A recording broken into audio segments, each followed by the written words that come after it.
que ta présence, que tu sois guéri au nom de Jésus. Quel que soit ce que tu avais vécu avant, tu es totalement guéri. Tu es totalement délivré. Vous le croyez, dit ta main. Et que cela vous soit imputé par votre foi. À ce matin. Seigneur, nous ne savons ce que nous pouvons dire, sinon que de te rendre grâce. Après ces 2 semaines de prière de manière continue, il y a les jours passés, on s'arrêtait parfois un dimanche, et pour reprendre un lundi. Cette fois-ci, ça a été de manière continue. Merci pour le Dieu qui nous a accompagnés. Parce qu'il nous a montré beaucoup de choses pendant qu'on était en prière. Je t'invite pour la prochaine fois. N'hésite pas. Vous savez que le diable est très malin. Et lorsqu'on annonce un moment de jeûne comme ça, et lui, il commence à te chatouiller. Il commence à te chatouiller et tu commences à sentir les fièvres. Tu commences à sentir un abattement. Tu commences à sentir des entrochements. Et parfois on te donne des rendez-vous qui ne te permettent pas vraiment de passer tout le temps dans le jeûne. Parfois c'est un ami d'enfance qui se marie la même semaine. Je me suis retrouvé, c'était le vendredi, à l'hôtel Edmond. Et pour préparer un moment qui va se passer dans notre pays. Et on a servi des grands repas. On a servi des très grands repas. Et moi j'ai pris une place avec des amis et qui étaient là. Et l'un d'eux a m'observé. Il m'a observé, il dit Deb, toi tu ne manges rien. Je suis nourri par le Seigneur. Je lui ai dit, je suis nourri par le Seigneur. Il dit, je bénis Dieu que dans notre pays qu'il y a encore des hommes sincères. Il dit, moi aussi j'ai été comme toi. Maintenant je suis tombé. Je ne peux plus faire les mêmes choses. Il dit, frère, il arrive de ces personnes. Il est dans ces moments. Et on arrive à des festins comme celui-ci. Il dit, je ne dirai pas à l'église. D'ailleurs, l'église n'a pas vu. Et il mange et il revient à l'église, il dit, je n'ai pas mangé. Alléluia. Amen. Et il y a un homme de Dieu. Il a programmé un moment comme ça. Et pendant qu'il dit à ses frères, moi je fais un tour à la maison. Et pendant ce temps, il mange. Lorsque d'autres hommes de Dieu viennent me visiter, il dit, je suis passé à l'église. Et les enfants étaient là-bas et m'ont dit, vous êtes à un moment de jeûne. Mais je trouve que toi tu es en train de manger. Et il dit, nous on a assez jeûné. Maintenant c'est aussi le tour des enfants. Alléluia. Amen. Que Dieu vous bénisse. Je vous aime tellement parce que vous êtes le témoignage de mon ministère. Et mon amour pour vous est intarissable. Et tout ce que je demande, c'est que vous devez prier pour moi. Que Dieu me garde pendant un moment pour que je continue à parler de lui au milieu de vous. S'il peut permettre à ce que jusqu'à ce que je devienne vieux. S'il peut permettre cela, vous prierez toujours que Dieu me garde dans la parole. Parce que ce monde a des tentations incroyables. Nombreux sont tombés. Les héros sont tombés. Mais ceux qui restent encore sur le champ de bataille, vous devez encore prier pour eux. L'un des jours, je parlais avec mon fils Lovi. Je disais de tout ce que le prophète Pascal avait béni. Pratiquement tout le monde est déjà tombé. Et nombreux ont abandonné la foi. J'ai encore un frère qui travaille encore pour Dieu. Il me dit, papa, ne compte plus ton frère. Tu es resté toi seul. Ton frère a été déjà rattrapé par le monde. Et j'ai pleuré pour mon frère. J'ai dit, oh Dieu, cet héros-là qui évangélisait même dans la pirogue, il était en train de ramer et en train d'évangéliser. Je ne sais pas si toi tu peux faire ça. Il quitte chez lui très loin. Et il va à des villages très loin. Tôt le matin, pendant que les gens dorment encore, il a son mégaphone. Il rame et il est en train de prêcher en même temps.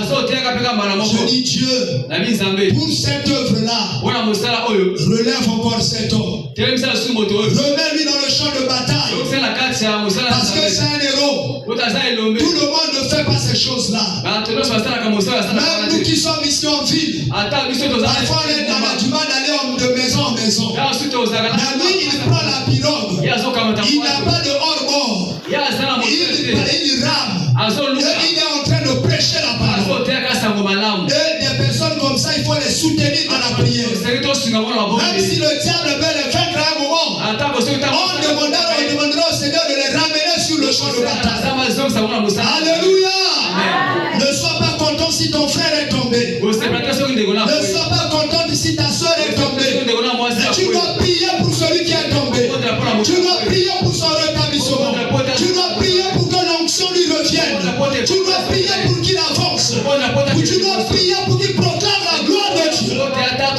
Tu dois prier pour qu'il rassemble les brebis pour le jour de l'enlèvement. Alléluia. Alléluia.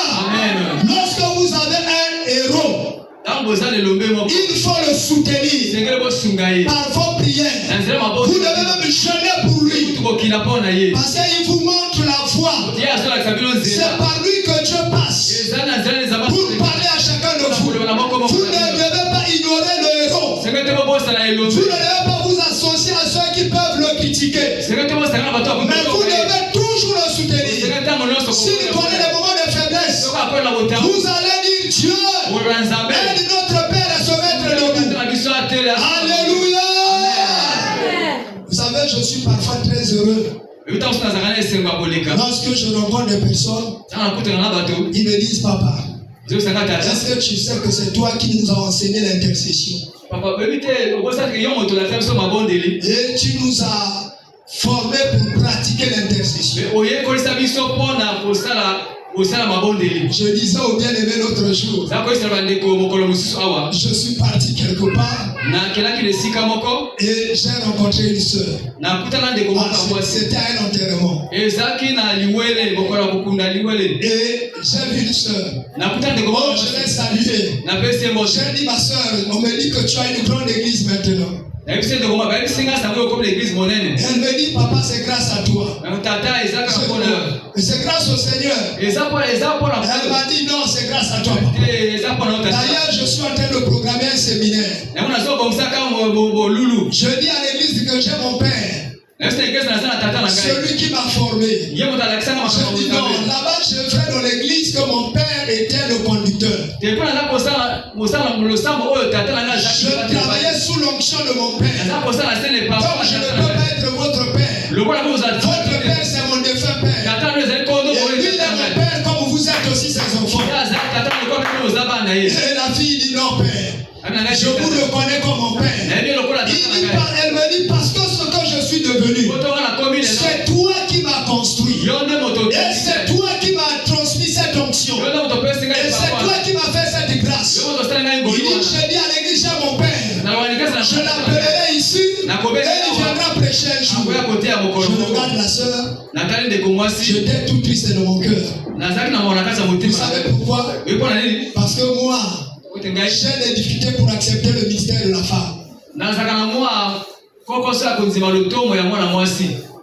Pour moi, une femme peut travailler, une femme peut gagner des armes, elle peut prier, elle peut faire tout. L'onction est donnée à tout le monde.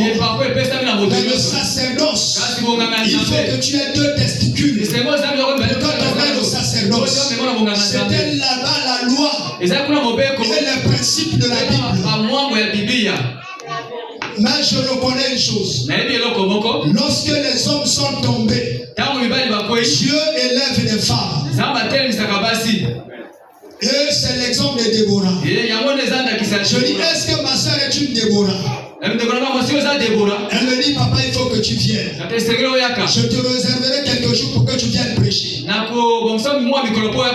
Et j'ai beaucoup de soucis. Vous savez, quelque part, je suis comme un homme de la loi. Il faut que vous priez pour moi. Pour que Dieu me révèle si oui ou non je dois aller prêcher ce sujet. Il y en a au moins, l'autre jour, j'étais en train de prêcher à la place mortuaire du défunt pasteur, et comment on l'appelait encore, et ce frère qui est décédé, un pasteur aussi. Et non, pas le pasteur Ouna. Oui, j'ai prêché sur le pasteur Ouna lorsqu'il est décédé, mais j'ai prêché aussi sur le pasteur Baros. Vous savez, je suis arrivé là-bas et le pasteur de l'église, il a regardé de gauche à droite, il n'avait pas préparé le sermon. Et il est venu me voir, il a dit, homme de Dieu, est-ce que tu peux parler? J'ai dit oui, je peux. J'ai parlé pendant un moment et je me suis assis. Il m'a dit heureusement que tu étais venu. Parce que sinon on serait en difficulté. Je ne savais pas. Si vous êtes combattant, soyez toujours prêts.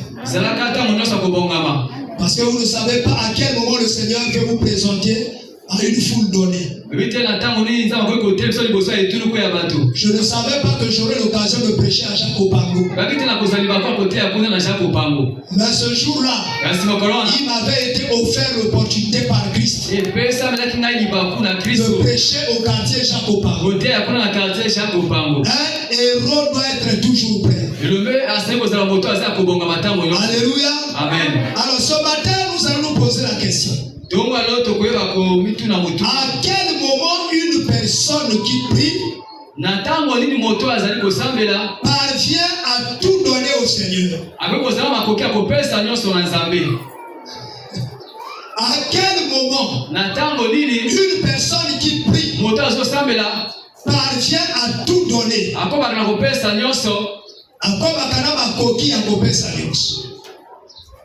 Parce que vous-même, vous voyez souvent, nous sommes dans le champ du Seigneur. Il y a beaucoup de personnes qui ont des difficultés. Soit de donner l'offrande, soit de s'engager pour payer le loyer de l'église. Et surtout pour donner la dîme au pasteur. Mais il y a des fois vous posez la question, font pas. Il y a des gens seuls qui peuvent payer même le loyer de l'église pendant des mois. Il y a des gens seuls qui peuvent se payer les appareils de l'église. Vous savez le mixeur qui est là, ça n'a pas été acheté par quelqu'un d'ici. C'est un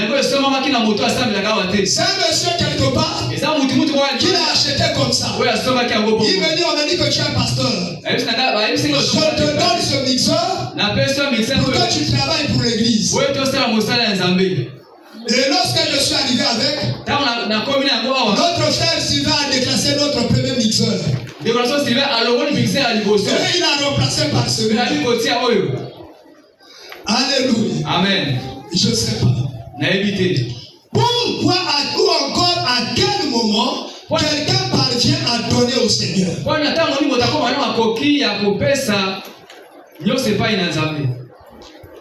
Et vous allez vous poser aussi la question dans le sens contraire. Pourquoi en matière de donner il y a des paralytiques? Pourquoi? Et la Bible va nous répondre ce matin à travers l'échelle de Jacob. Là-bas dans Genèse chapitre 28, les versets 10 à 22. Nous allons les lire au nom du Seigneur Jésus. Jacob partit de Beersheba et s'en alla à Charan. Il arriva dans un lieu où il passa la nuit, car le soleil était couché. Il y prit une pierre dont il fit son chevet. Et il se coucha dans ce lieu-là. Il y eut un songe. Et voici une échelle était appuyée sur la terre. Et son sommet touchait au ciel. Et voici les anges de Dieu montaient et descendaient par cette échelle. Et voici l'Éternel se tenait au-dessus d'elle. Et il dit, je suis l'Éternel, le Dieu d'Abraham, ton père, et le Dieu d'Isaac. La terre sur laquelle tu es couché,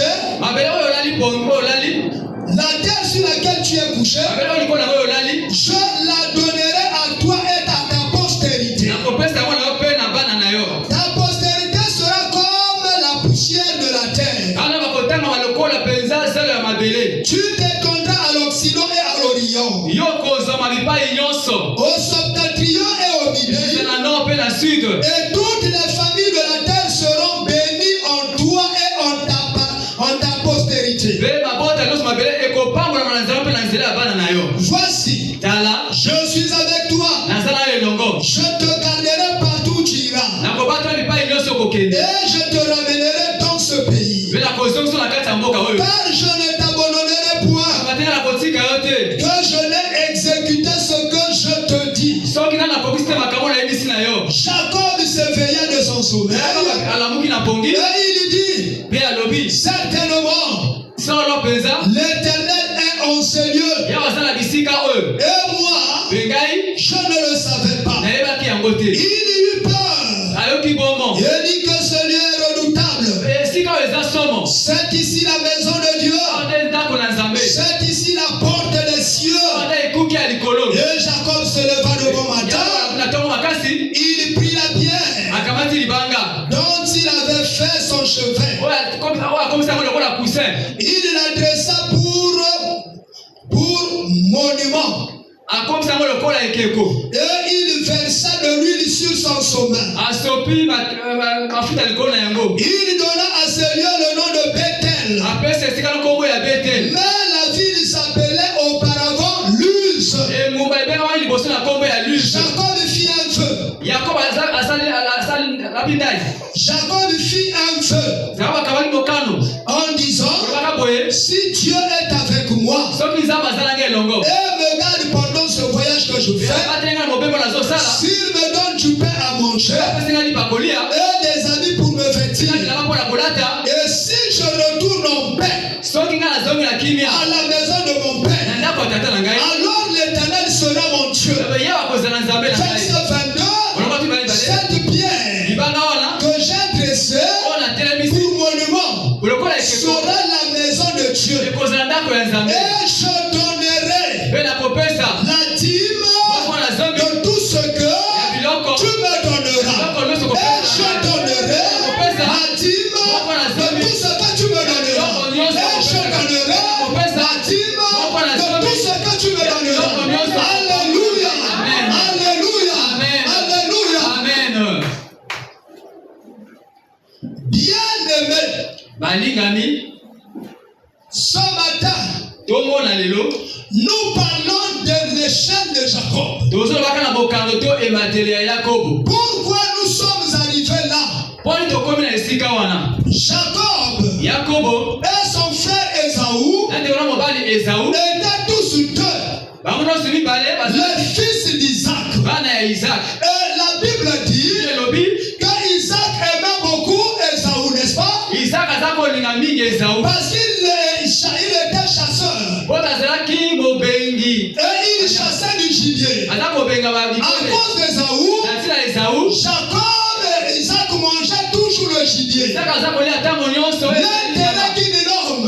Même Isaac était influencé par ce qu'il recevait de son fils. Et voilà pourquoi il était attaché à son fils. Et Ésaü, ce fils, était le premier-né d'Isaac.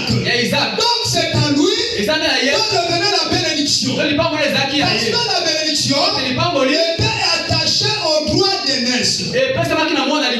Alléluia. Alléluia.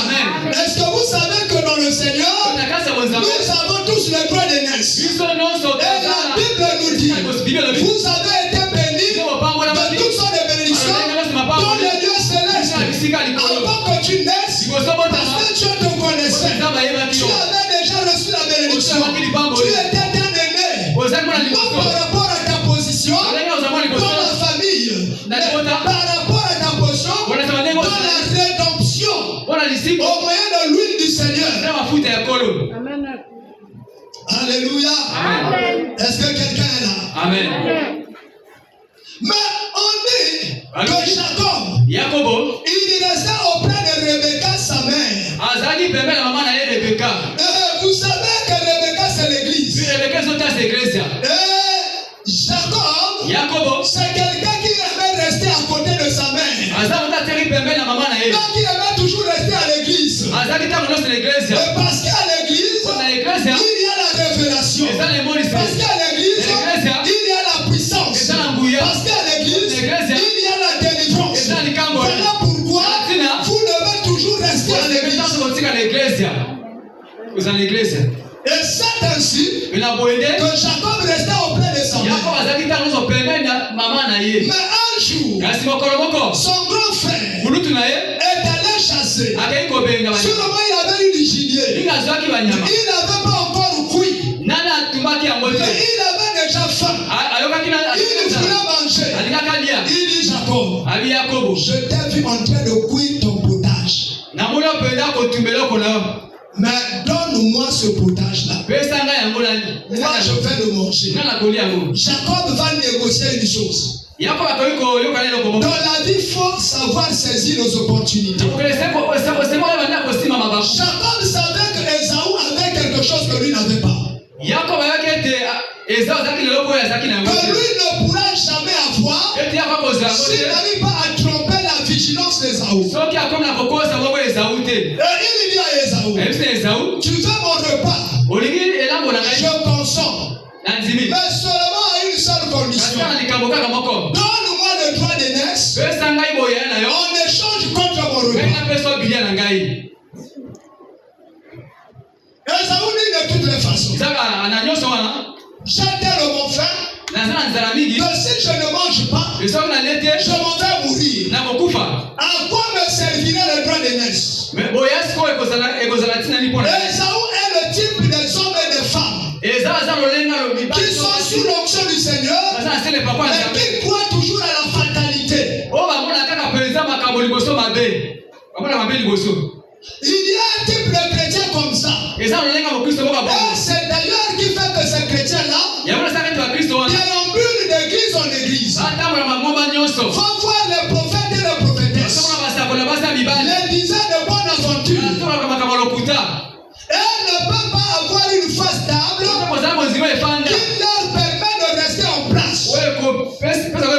Ce sont les types des Esaü. Combien de fois ils ont la promesse? Combien de fois ils ont le droit de naître? Et ils ne s'attachent pas à leur droit de naître. Parce qu'ils regardent toujours la fatalité devant. Alléluia. Il y a des gens, dès qu'il est tombé malade, je vais mourir. Dès qu'il a perdu quelque chose, il dit c'est fini pour moi. Il n'y aura plus rien. L'Éternel, il est le maître des temps. Il est le maître des circonstances. Ecclésiaste utilise ce langage ici. L'Éternel est celui qui change les temps et qui change les circonstances. Donc ne croyez pas. Si quelque chose de malheureux vous arrive, c'est la fin de votre vie. Parfois l'Éternel ferme une porte en attendant qu'il ouvre une autre. Lorsque l'Éternel ouvre une autre porte, la porte emmène plus de gloire que la première. Parce que c'est la gloire de la deuxième maison. Parce que lorsque Dieu te reconstruit, lorsque Dieu te reconstruit, lorsque Dieu te reconstruit, lorsque Dieu te repart, il te donne une nouvelle identité. Cette deuxième identité est plus glorieuse que l'identité que tu avais avant. Alléluia. N'aie pas peur des Sambala. N'aie pas peur des Tobisha. N'aie pas peur des Zoronites. Pendant que l'Éternel est en train de reconstruire, fais confiance à l'Éternel. Dans 2 Chroniques chapitre 20, la première partie du verset 20, la Bible dit: ayez confiance à l'Éternel et il vous affermira. Amen. Il vous donnera la force pour poursuivre le chemin. Ayez confiance aux hommes de Dieu et vous serez délivrés. Maintenant l'homme de Dieu est en train de prêcher la parole qui va te libérer de tes pensées qui te mettaient en captivité, qui t'empêchaient, qui mettaient la peur dans ta vie. Alléluia. Amen. C'est ici le moment de délivrance. Et Jacob est le type de personne qui croit à la fatalité. Esaü plutôt est le type de personne qui croit à la fatalité. Maintenant je m'en vais mourir. À quoi me servira le droit de naissance?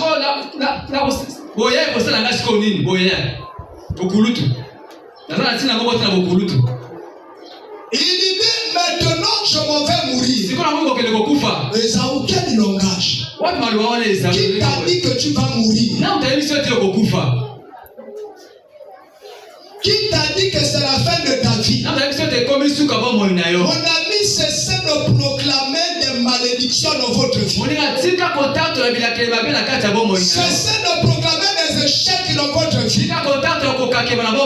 Cessez de proclamer la fatalité dans votre vie. Rappelez-vous que la Bible dit: la mort et la vie sont au pouvoir de la langue. Ce que tu dis a une grande influence dans ce qui va t'arriver demain.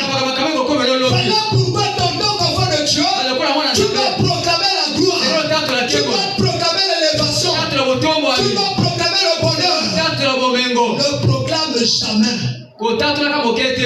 la destruction de ton avenir. Quel que soit ce que tu sens dans ton corps, ne parle jamais de la fatalité. Tu as un maître qui est capable de tout changer. De changer le cours de l'histoire. De changer ce que les hommes ont déjà arrêté. De changer le témoignage. Alléluia. Est-ce que l'enfant de Dieu est là? Amen. Bien aimé, Jacob est un visionnaire. Il est un visionnaire. Il sait ce qu'on appelle le droit des nations. Il sait les grâces qu'il y a dedans. Il n'a pas visé l'arme avec laquelle il chasse son frère Ésaü. Il a visé seulement le droit des nations. Donc ta vie ne cherche pas les petites choses. Il y a des gens qui ont des petites visions. Voilà pourquoi ils ne peuvent pas aller loin.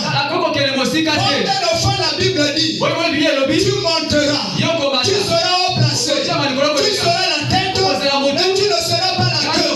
Il y a de ces chrétiens-là qui sont toujours la queue. Ça dépend de leur vision. Ils sont condamnés par leur vision. Ils sont condamnés par leur langage. Tu as condamné ton mariage. Nous autres là, on n'a pas de ministre de la famille. On ne tournera pas une place à la fonction publique. Tu as condamné ton emploi.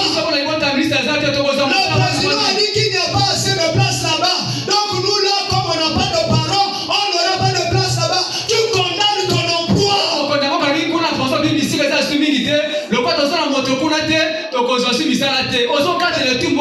Tu es le plus grand parent de ce monde qui se pose à toutes les nations, qui se pose à tous les rois, qui se pose à tous les présidents, qui se pose à tous les décideurs.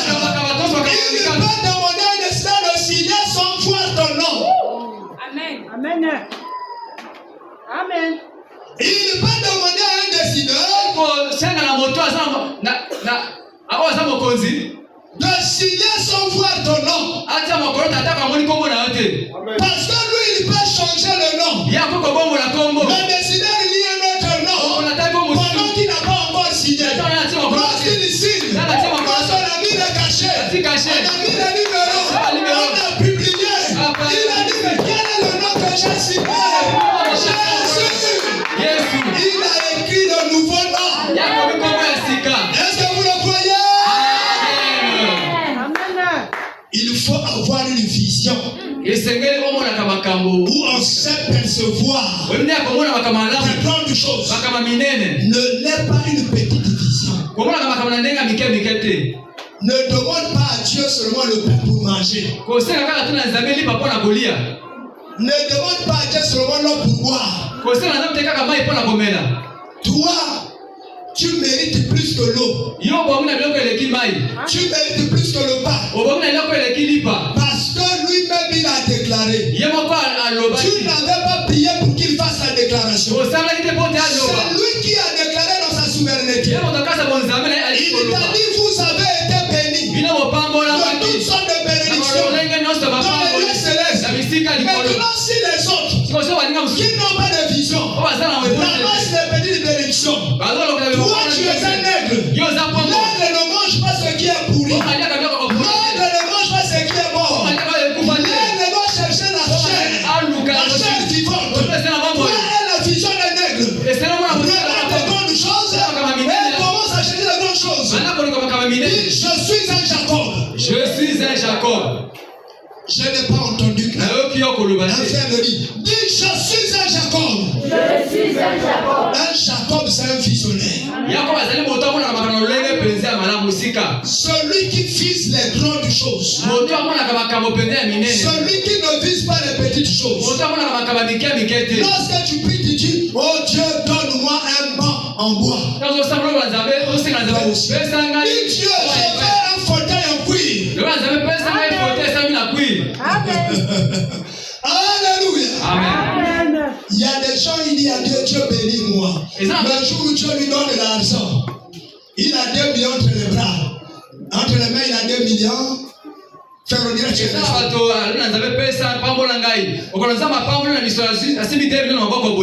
il va dans un magasin.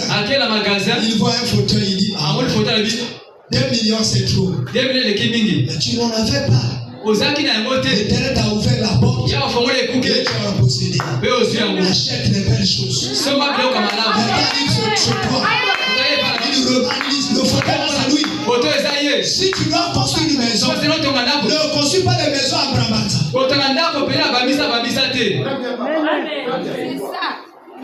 Construis une vraie maison. Quelqu'un arrive devant là. Il va dire oui, ça c'est sa maison. C'est un béni de l'Éternel. Alléluia. Amen. Alléluia. Amen. Tu dois poser des actes qui naissent des épaules. Qui retentissent sur la terre. Voilà pourquoi les fois lorsque je parle aux enfants de l'école le dimanche. Je dis ne cherche pas seulement à être admis. Cherche à être premier. Sinon deuxième. Arrête-toi à quatrième. Ne descends pas plus bas. Ce sont les pigeons qui ramassent par terre. Mais l'herbe lui-même il chasse. Alléluia. Ayez la vision de l'aigle. La vision de Jacob. Son frère Esaü, ayant déjà l'autorité et le pouvoir, il cède son pouvoir pour la nourriture. Mon ami, je vais vous dire une chose. Abraham n'a pas fait des enfants seulement avec une seule femme. Avec 3 femmes. Il a fait d'abord des enfants. Un seul enfant avec Sarah. Et non, Sarah. On compare Sarah. Je ne compte jamais Ismaël comme un premier. Amen. Amen. Parce que vous commencez toujours par Ismaël. Il a fait d'abord un enfant avec sa femme légitime. Qui est Sarah. Et après il a fait un autre enfant.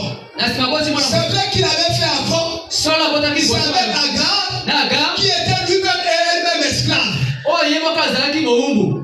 Ismaël. C'est le nom de cet enfant. Et il a fait plusieurs enfants. Avec Ketura. Là au moins il y en avait au moins 5. Regardez. Le jour il s'est rendu compte qu'il était devenu vieux. La vieillesse c'est la maturité.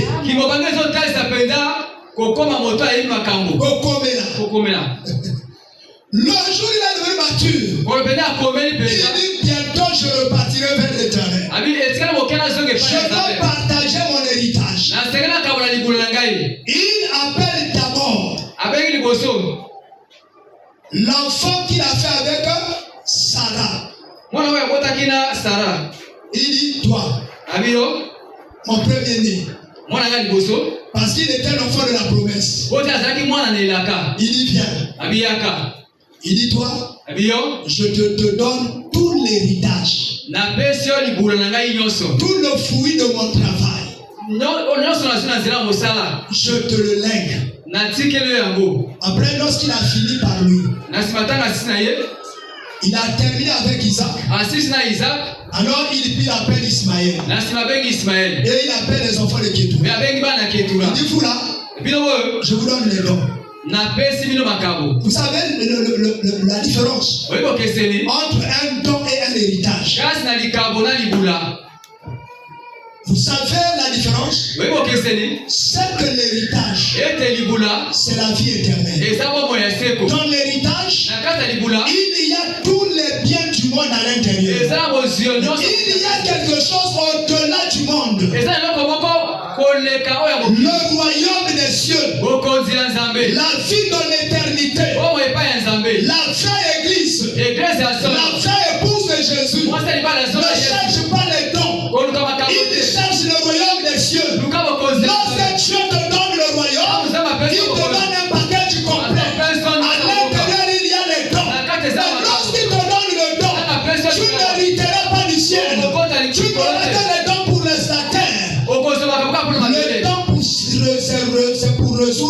des problèmes éphémères. Les dons, c'est pour résoudre des problèmes éphémères. Lorsqu'on a le don de guérison, on guérit un malade qui va mourir encore dans la chair.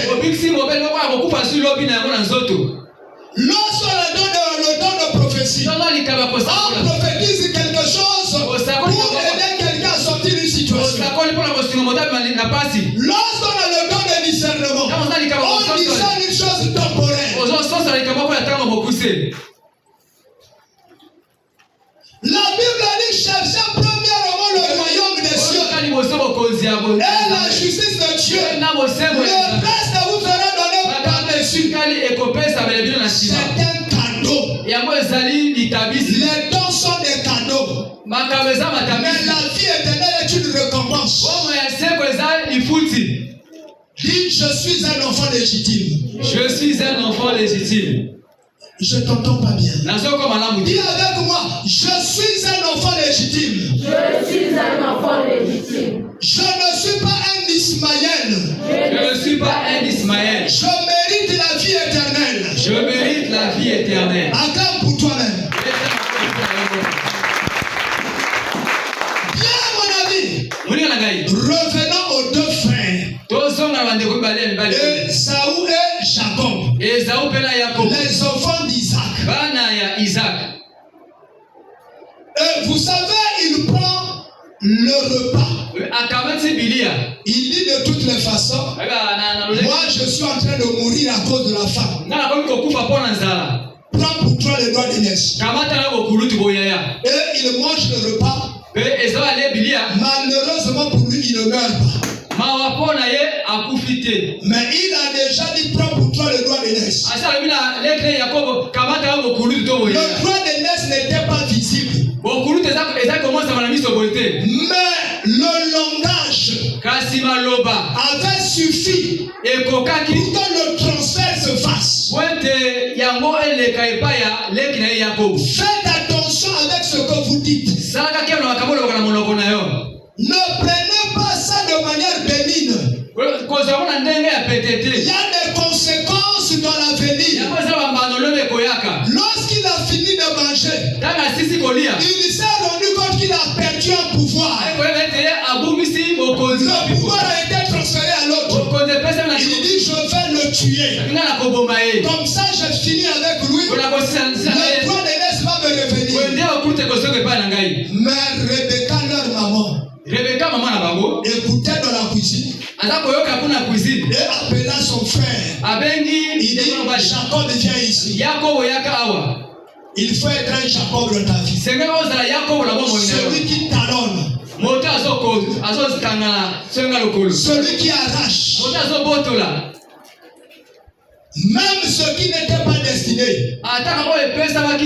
Tu l'arraches. Il faut être un Jacob. Celui qui saisit les opportunités. Celui qui ne laisse pas passer les bons moments. Il y a des sœurs ici qui ne sont pas mariées. Parce qu'elles n'ont pas su saisir l'opportunité. Et elles regrettent jusqu'aujourd'hui. Au nom de Jésus. Il dit Seigneur, c'était mon foyer. Mais un Jacob avait saisi l'opportunité. Et toi, Esaü, tu es resté les yeux fermés. Tu t'es contenté des petites choses. Et tu as perdu les grandes choses. Je veux que quelqu'un ici dise Dieu fait de moi un Jacob. Dieu fait de moi un Jacob. Je veux que quelqu'un dise Dieu fait de moi un Jacob. Dieu fait de moi un Jacob. Amen. Rebecca dit Jacob vient. Rebecca c'est l'église. Lorsque tu vis dans l'église, tu as le droit de révélation. Mais lorsque tu vis dans le bisinat, là on compte sur les dons. Tu n'as pas de révélation. Tu te contentes des choses de la terre.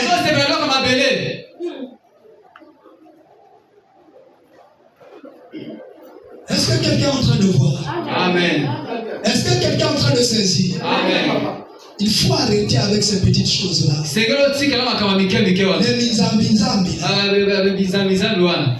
Là où il n'y a pas la révélation. Là où on vient seulement pour dire votre grand-père, votre malédiction ou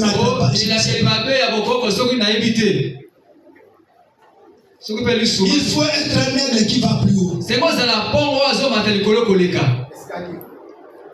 Rebecca l'avertit. Tu sais ton frère, il complote pour te tuer. Quitte. Et va loin d'ici. Jacob dit, moi, j'étais habitué à rester à côté de ma mère. Mais je dois partir. Comme devant la mort, tout homme doit fuir. Contre bon gré mal gré. Et il est parti. Seul. Il marchait dans la plaine. Il traversait les forêts. Vous savez la plaine et les forêts. Le soleil brûlant. Les blessures qu'il avait en chemin représentent les obstacles. Les difficultés avant que tu ne rentres dans ta destinée. Vous savez, chaque année, le 31 décembre, on dit, oh, tu vas rentrer dans ta destinée. Et tu termines 2025, tu n'es pas rentré dans la destinée. Tu termines 2026, tu n'es pas rentré dans la destinée. Parce que vous marchez seulement le 31 décembre. La marche va être permanente.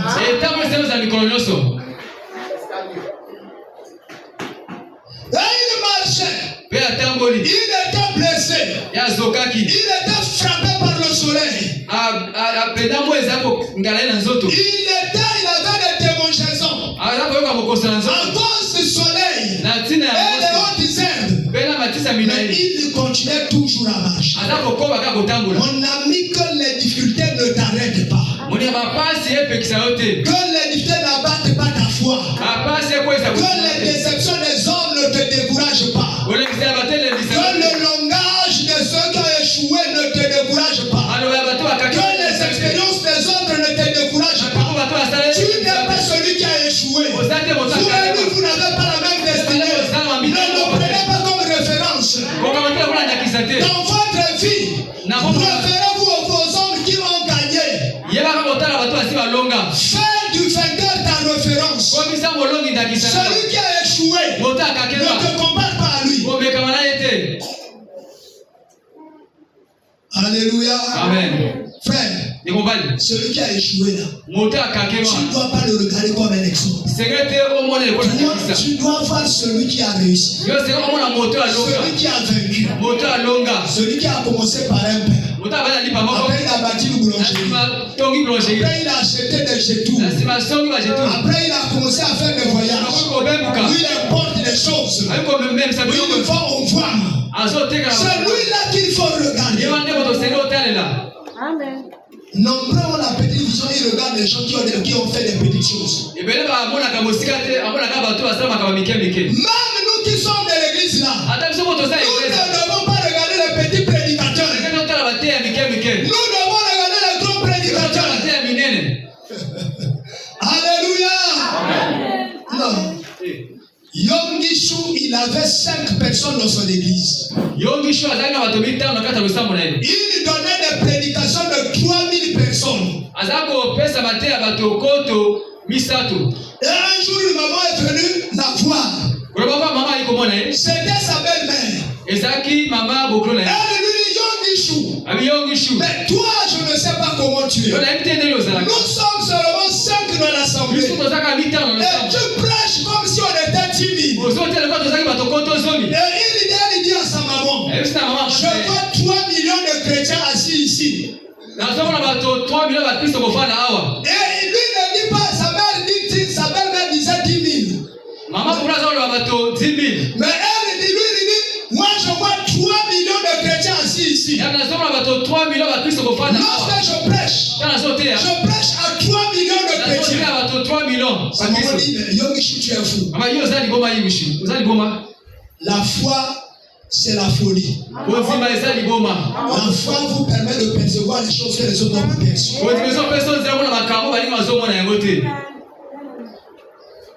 La foi te fait voyager là où tu n'as pas encore voyagé. La foi fait rêver celui qui te voit.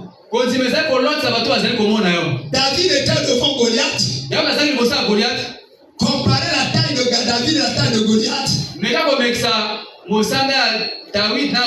il n'y avait pas marche. En regardant les armes de Goliath et de David, David avait déjà échoué. En regardant l'expérience de Goliath et de David, David était déjà battu. Si bien que son frère lui a dit, David, repars garder le peu d'animaux qui sont engraissés. Le peu de bêtes là repart sur lui. Il dit non, je n'écoute pas celui-là. Il me décourage. Dans la vie, il faut éviter les gens qui te découragent. Il faut s'attacher aux personnes qui t'encouragent. Alléluia. Amen. Ne t'assois jamais pour écouter quelqu'un qui te donne un raisonnement qui te décourage. Celui qui veut percer a une vision au-delà des difficultés. Il ne regarde pas les difficultés. Il voit au-delà de la difficulté. Pendant que tu lui parles de la difficulté, lui ne t'écoute pas. Parce que lui, il est déjà passé. Alléluia. Amen. Je suis en train de vous enseigner la loi du vainqueur. Si tu veux vaincre, tu dois avoir une loi. Tu dois percer.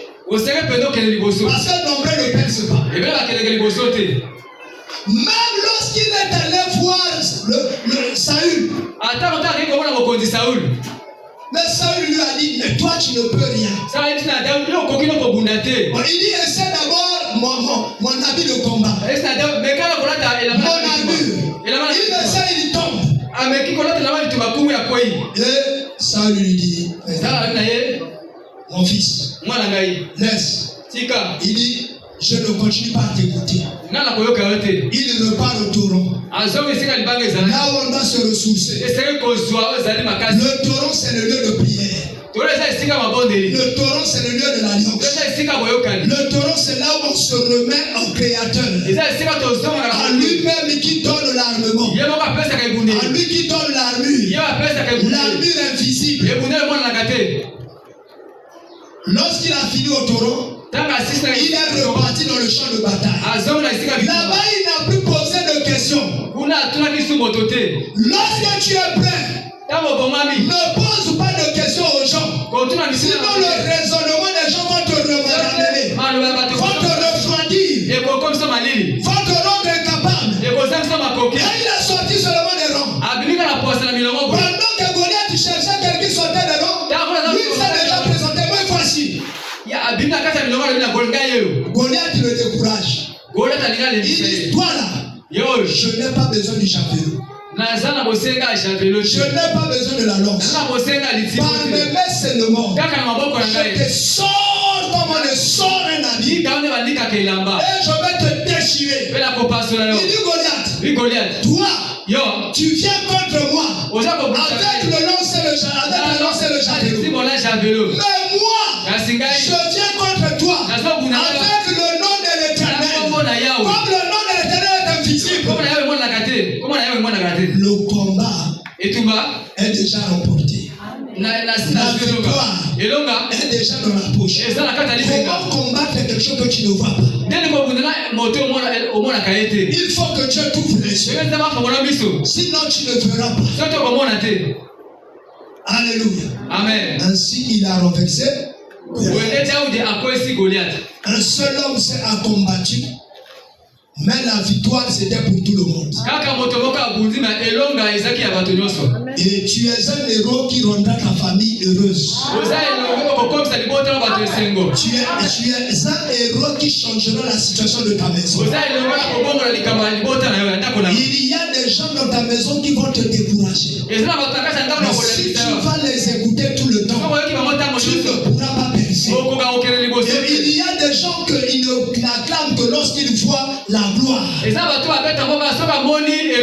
Mais lorsqu'on cultive le champ, parce que tu as coupé un arbre, cet arbre est tombé sur ton bras. Et ton bras s'est cassé. Il ne continue plus à travailler. Ne te décourage pas. On reste à côté de tels hommes. Malgré que ton bras est cassé, continue à travailler ton champ. Le jour où il y aura des sacs de maïs, le jour où il y aura des sacs de fruits, ce sont les premiers à se réjouir. Alléluia. Amen. Alléluia. Est-ce que quelqu'un peut dire gloire à Dieu? Gloire à Dieu. Il est parti. En étant seul.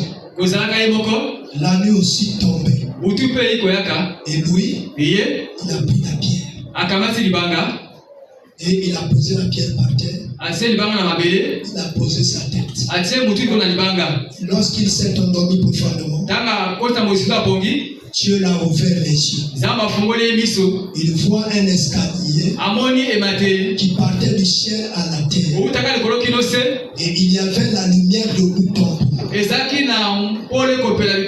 anges de Dieu partaient du ciel et descendaient jusqu'à lui. Ils partaient de lui et montaient jusqu'au ciel. Et au bout de tout, il a entendu une grande voix depuis le ciel qui a dit: je suis le Dieu d'Abraham ton père, le Dieu d'Isaac. Et il lui a pas dit: je suis ton Dieu. Il a dit: le Dieu d'Abraham et le Dieu d'Isaac. Il dit: je serai avec toi partout tu iras. Je ne t'abandonnerai pas. Je t'élèverai. Tu seras grand. Tu seras puissant. Tu seras fort. Lorsque Jacob a entendu ça, Jacob dit: celui qui talonne, celui qui saisit les opportunités. Or que celui qui saisit les opportunités, c'est celui qui est violent. Jusqu'à ce jour, le royaume des cieux est forcé.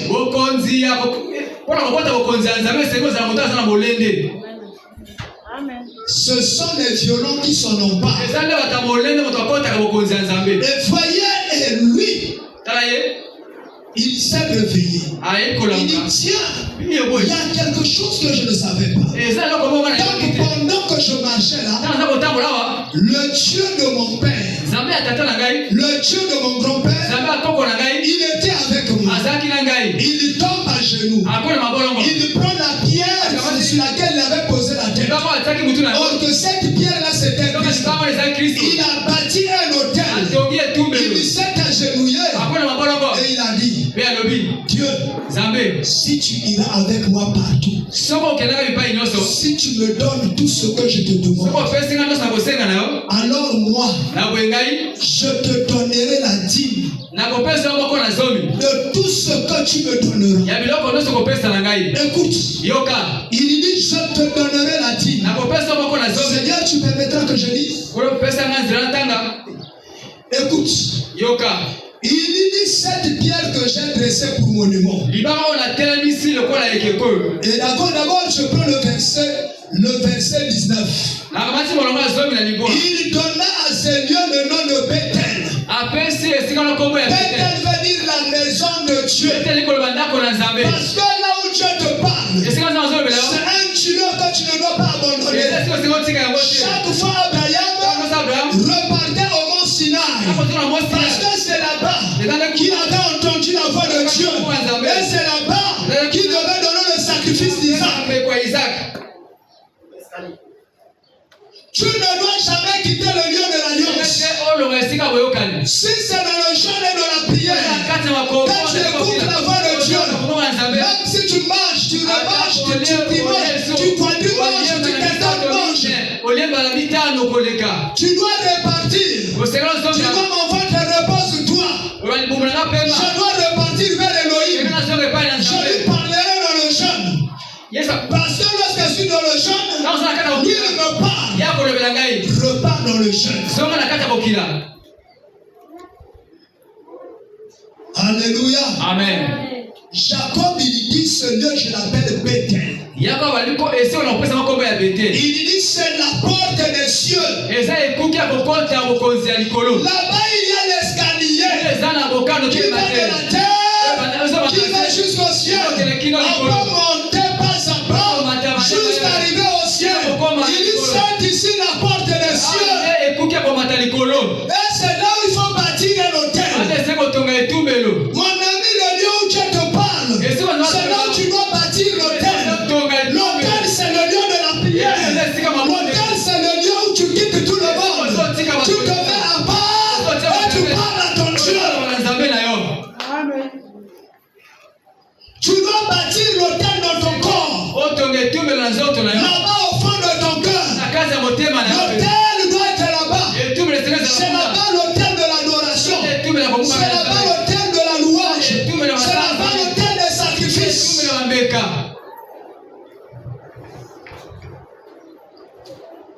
Lorsque tout va mal, ne va pas pleurer ni se lamenter auprès des gens. Ne va pas demander conseil. Repars dans ton cœur. La Bible dit lorsque tu pries, entre dans ta chambre, ferme ta porte et prie ton Dieu qui voit dans le secret. Et dans le secret, il t'écoutera.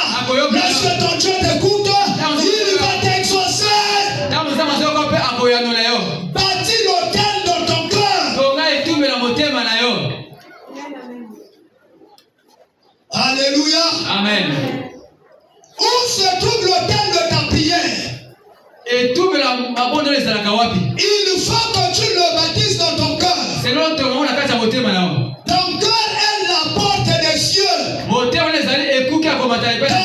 est le lieu de rencontre avec Elohim. Le lieu où tu écoutes le maître. Le lieu où le maître te parle. Où il te sonne la bénédiction. Avant que la maison ne soit visible, la maison descend d'abord dans le cœur. Oh Jésus. Oh yes. Oh Jésus. Oh yes. Oh Jésus. Oh yes. Oh. Que je te donne mon cœur. La totalité de mon cœur. Prends mon cœur. Utilise mon cœur. Oh Jésus. Oh yes. Personne ne peut posséder mon cœur si je ne lui donne pas. Si mon cœur appartient à Dieu, personne d'autre ne l'arrachera.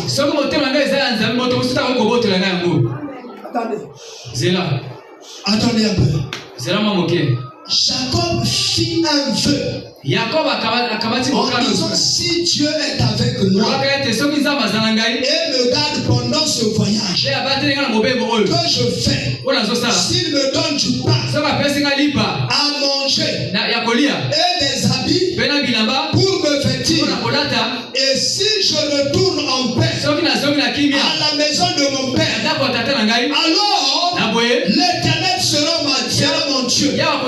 Cette pierre que j'ai dressée pour mon niveau sera la maison. Sera la maison de Dieu. Et je te donnerai la dîme de tout ce que tu me donneras. Deux choses. Jacob a dit, si mon Dieu me donne le pain pour manger, et si mon Dieu me donne le vêtement, deux choses. Le pain, c'est la parole. Si Dieu me donne la parole, mon ami, nombreux nous pleurons parce que nous n'avons pas la parole. La parole te fait réjouir même lorsque tu es dans les difficultés. Tu chantes pendant que quelqu'un est gravement malade. On dit, au lieu d'aller chercher l'argent, tu es en train de chanter. Tu dis, moi c'est la gloire de Dieu qui nous préoccupe. Parce que tu peux avoir l'argent sans l'intervention de Dieu, la mort arrivera. Mais si Dieu intervient, le frère François est là. On dit que sa soeur était partie pendant 2 heures. Est-ce qu'elle est partie à l'hôpital?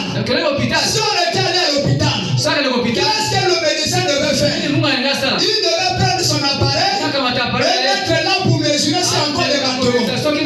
Comme il n'y a plus de bâtiment, il dit corps en dépôt. On a son signe d'arrêt de mort. Mais comme ils avaient la révélation, ils sont restés devant Dieu pendant 2 heures. Parce qu'ils avaient le pain. Parce que celui qui n'a pas le pain a peur. Celui qui a la parole, il est rassuré. Même là où les autres tremblent, lui ne tremble pas. Là les autres sont désespérés. Il dit, mon Dieu m'a dit, avec Dieu, nous ferons des exploits. Que mon Dieu m'a dit, voici des miracles qui accompagneront tous ceux qui auront cru. En mon nom, vous chasserez les démons. Enfin, en mon nom, vous chasserez les démons. Vous parlerez de nouvelles langues. Vous saisirez les serpents. Même s'ils boivent quelques breuvages mortels, cela ne leur fera pas de mal. Vous imposerez les mains aux malades. Et les malades seront guéris. C'est la parole. Il se tient sur la parole. Il a confiance en la parole. Deuxième chose, le vêtement. Vous savez, le vêtement, c'est la vie. La parole n'a pas de puissance s'il n'y a pas la vie. Ce qui donne la vie à la parole, c'est le Saint-Esprit. Or que le Saint-Esprit, c'est le vêtement. Le Saint-Esprit, c'est le vin. Si Dieu t'habille avec la tunique de 1000 couleurs, si Dieu t'habille avec la tunique de 1000 couleurs, là où les gens vont peur, tu es à l'assurance. Là où les gens voient la mort, toi tu vois la vie. Là où les gens voient le célibat, tu vois le mariage. Là où les gens voient la stérilité, tu vois les enfants. Il a dit, tu es un père de multitude. Abraham n'avait pas d'enfant, même sa femme a dit, prends ma servante, tu vas fabriquer un enfant. Or que ce n'était pas de cet enfant qu'il s'agissait. Tu es un père de multitude. Il y a un enfant qui viendra, Isaac. Alléluia. Alléluia. Est-ce que quelqu'un a la parole? Amen. Oh, il faut avoir la parole. C'est à cause de 2 choses que Abraham était capable de tout donner à Melchisédek. Parce que Melchisédek, lorsqu'il était descendu vers lui, il lui a donné le pain.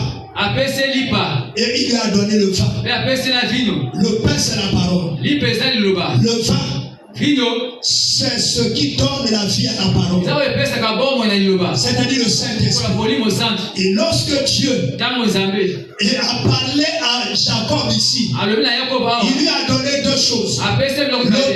Le pain et le vêtement. Le pain, c'est la parole. Le vêtement, c'est ce qui donne la vie à la parole. Et c'est ça le Saint-Esprit. Vous serez revêtus d'un esprit nouveau. Ils étaient là dans la chambre haute. Ils avaient peur.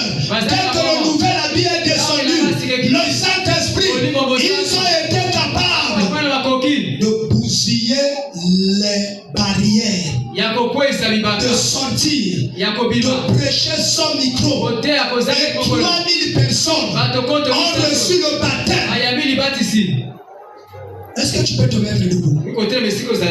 Lorsque tu es debout, dis à Dieu, donne-moi le pain. Dis très fort, donne-moi le pain. Donne la main comme quelqu'un qui reçoit. Dieu, donne-moi le pain.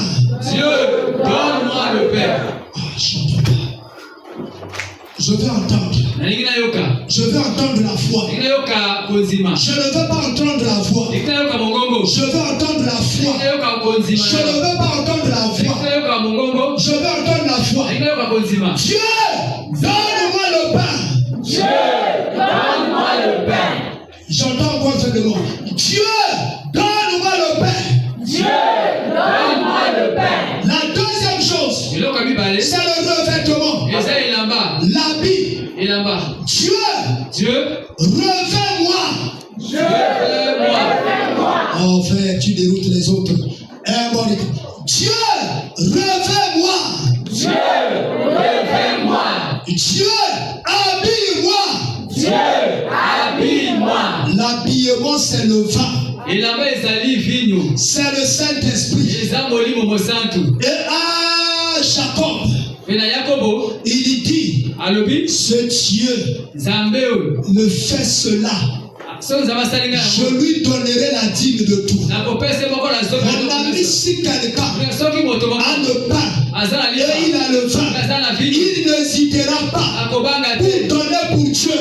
Il n'hésitera pas de prendre ce qui lui est nécessaire, de mettre au service de Dieu. Parce que le Dieu qui lui a donné le pain, le Dieu qui lui a donné le vêtement, ce Dieu-là multipliera ce qu'il avait avant.